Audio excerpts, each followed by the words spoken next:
Our Bible text is Habakkuk 2, the verse 20. But the Lord is in his holy temple. Let all the earth keep silence before him. So this is from the prophet Habakkuk.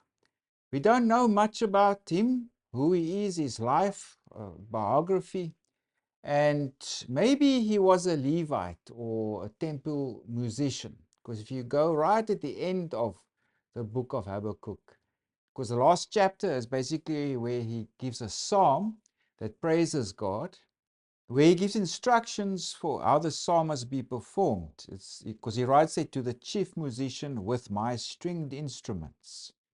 So maybe he was a Levite or some other temple person who played instruments, because we go to 1 Chronicles 25 where David set up the temple and worship. It describes all the families that were appointed to do music, sing, and they sang psalms but also sang prophecy, etc., using cymbals, the stringed instruments and harps. So he was maybe from that background, making music in the temple, but he was also a prophet. And the interesting thing about the book of Habakkuk is it's mainly a dialogue between the prophet and God. It's not as if God gives oracles, the way it's done with other prophets, where it's like give a message straight to the people, etc. Yeah, it's more dialogue between Habakkuk and God. Now, if we look at the historical context of Habakkuk, the time, it's around the time when the Assyrian Empire was declining and the Babylonian Empire was coming to the fore. So if we look at that timeline on screen, I have limited to 800 BC to 300 BC. And if you look at the time of the Assyrian Empire, they were in power for centuries in that part of the world, already before 800 BC. And that empire basically came to an end in 609 BC, and that is when the Babylonian Empire took over. Very importantly also for biblical history is the dates of the exile that took place, where Nebuchadnezzar came to Jerusalem twice at least, and then in 586 BC he destroyed Jerusalem and the temple. In the second wave of exiles, he took people back to Babylon, and that exile lasted to 539 BC. And that is when the Persian Empire took over. And the Persian Empire lasted about 330 BC. And of course, that's when Alexander the Great, all the way from Macedonia, modern-day Greece, he came to that part of the world, and that's when the world became Hellenized. It was influenced by Greek culture, Hellenistic culture, and Greek became the more common language of the people spoken at that time. And also just to give you an insight into when the prophets were active. So the prophets that were active basically before the Babylonians emerged and took power and of course they dealt more with the Assyrian Empire. It's people like Jonah, Amos, Hosea, also Isaiah himself, especially the first 39 chapters of the book of Isaiah deal with that period. And of course, also already before 800 BC, there were the prophets or the activity of Obadiah and Joel. Just before the time of the exile, during the exile, and just after the exile, it was this group of prophets that were there. Zephaniah, Habakkuk, Jeremiah, Ezekiel, and other chapters of Isaiah. If you have YouTube, you can pause the video also just to look at the activity of the prophets. And after that time period, you have like Malachi and the book of Daniel. Although it's supposedly written at the time of the Babylonian Empire, it was actually only composed around 166, 167 BC. That is when Judah or Judea and the Jews were governed by Greek kings. So if you look at where Habakkuk was active, that red area demarcates the contemporaries of Habakkuk. It would have been Zephaniah, also Jeremiah, and also Lamentations. And just for you to understand, the major prophets I've written above that dotted line, and the so-called minor prophets are beneath that dotted line. So that was the time period of Habakkuk. It's basically just before the Babylonian Empire took complete charge of the ancient Near East, of Judah and Syria, and even Egypt later on. Now, more specifically, the activity of the prophet Habakkuk was probably during the reign of the king Jehoiakim. Now, Jehoiakim, he was the son of the king Josiah, who reigned from 640 to 609 BC. Josiah himself, he was killed by Egyptians in battle. And then the people of Judah appointed Jehoahaz as king. He was the son of Josiah. He was the younger brother of Jehoiakim. But Jehoahaz only ruled for 3 months, because then the Egyptian Pharaoh came and arrested him and took him as captive all the way to Egypt. And then the Egyptian Pharaoh, he appointed Jehoiakim as king. He actually gave him the name Jehoiakim.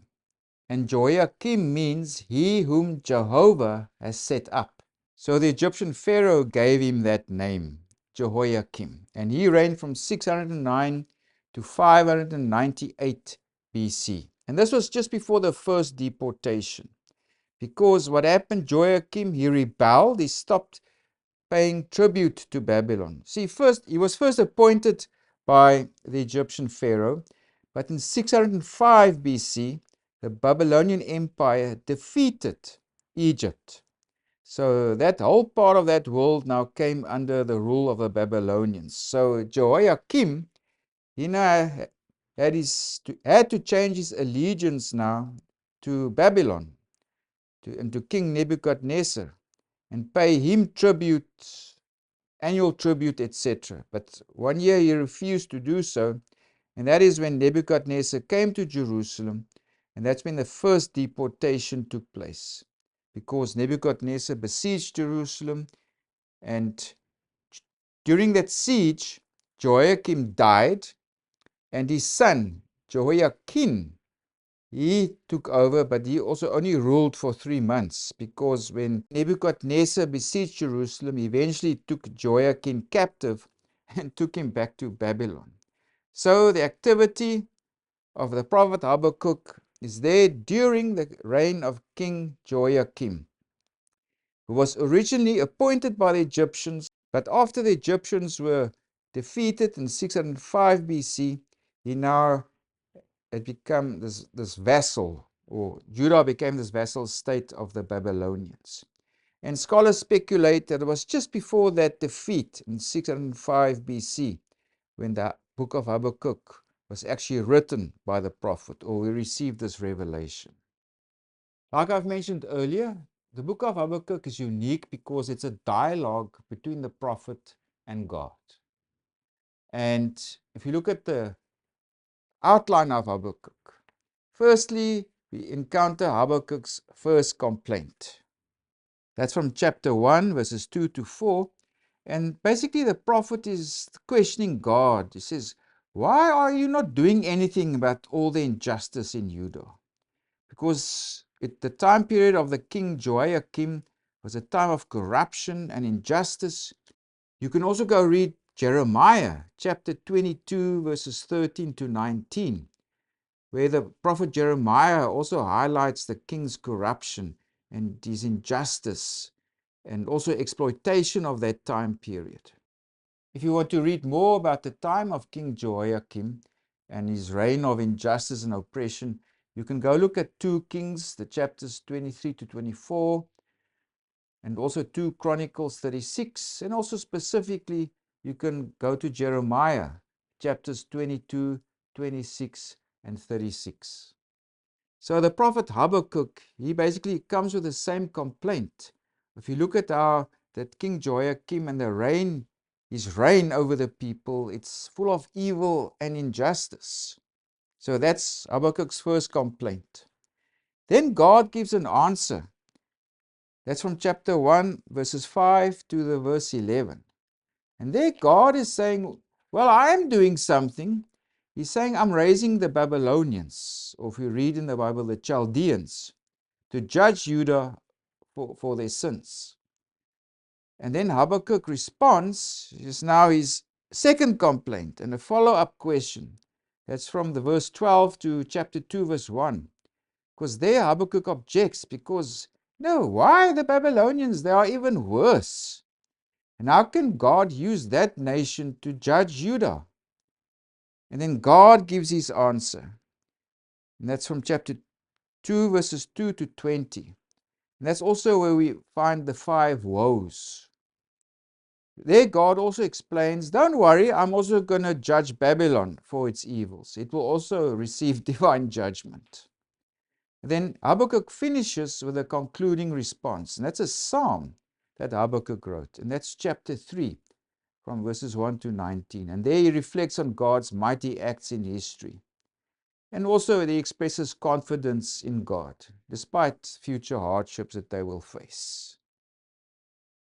So just in closing, in terms of the context of Habakkuk, the purpose of this prophecy is, there are various reasons. Firstly is to warn Judah that God would use Babylon as judgment for their sins. Because there's many sins at the time of King Joachim. We can also read about that in Jeremiah 22, verses 13 to 19. There's also other reason. There's a bit of comfort amidst all this. It's that Babylon itself would ultimately be destroyed.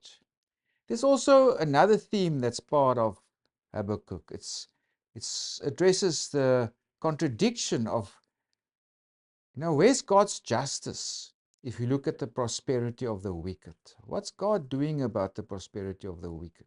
So those 3 things are addressed to the people of Judah here in this writing of the prophet Habakkuk.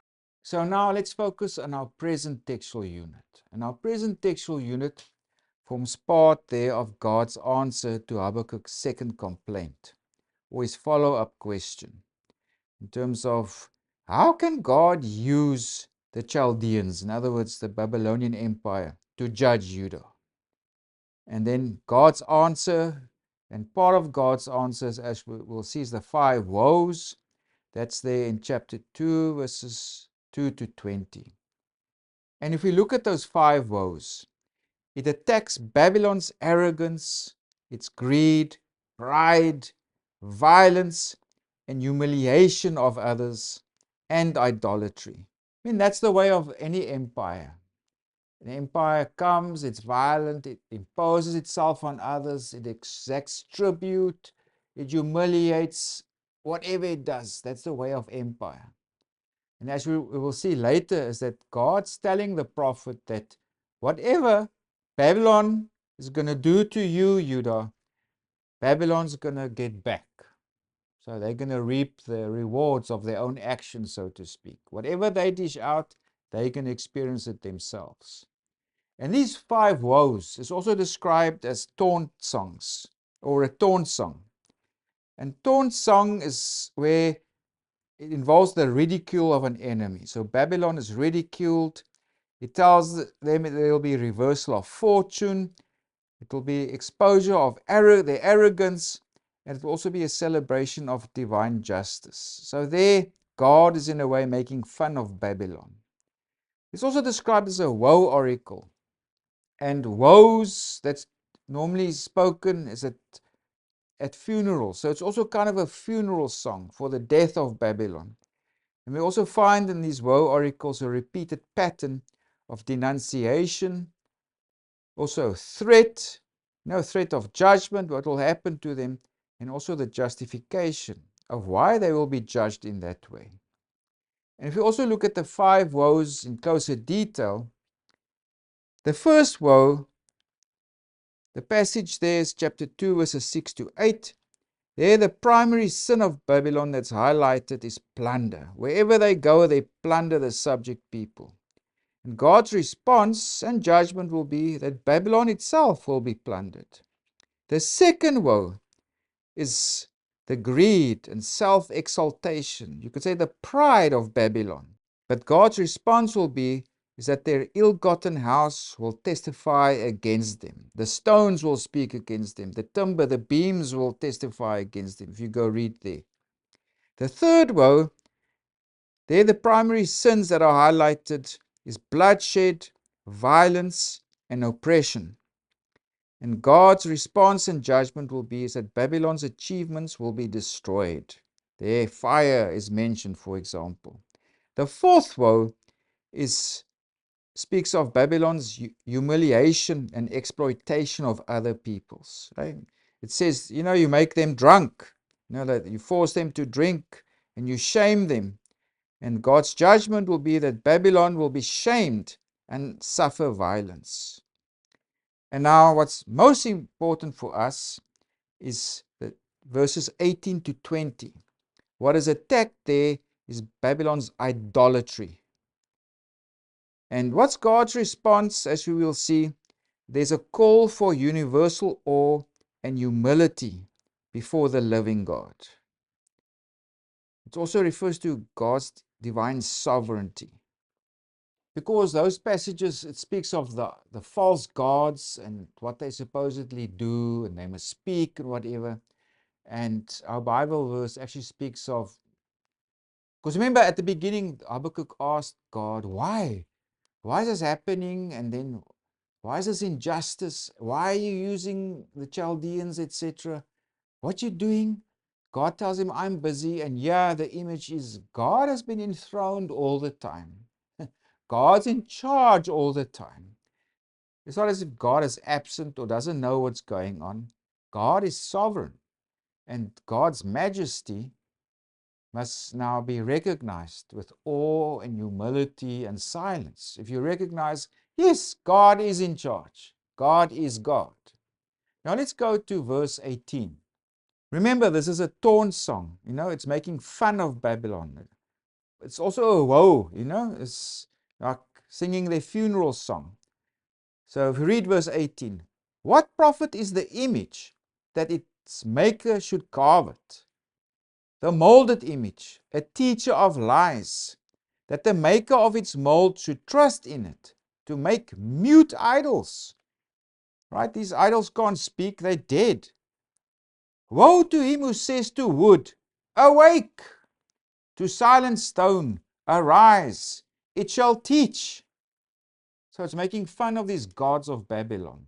It speaks to these wooden or stone idols as if they can speak and they're alive and they can do anything.